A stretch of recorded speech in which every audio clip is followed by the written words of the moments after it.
Good morning! Ito muna ang ulam natin sa maulan na panahon. Dito po naglagay lang ako ng mantika, saktong dami lang ng mantika. Prinito ko lang po yung tokwa na yan hanggat mag-golden brown. 3 blocks po ng tokwa ang ginamit ko dito, kaya 2 salang po ako sa pagpiprito dito sa ating kawali. So lahat lang po ay prinito ko ng ganyan. Mag-golden brown lang, then ginisa ko po yung sibuyas at bawang. Nilagay ko po ang talong. 4 na pirasong talong nga po pala yan na maliliit lang. Kinuha ko lang po sa garden.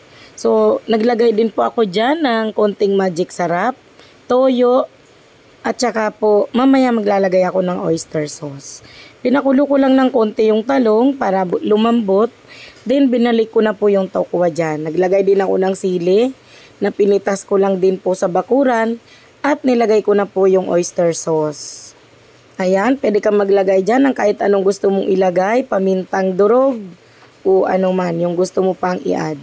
So ito na po yung ating ulam.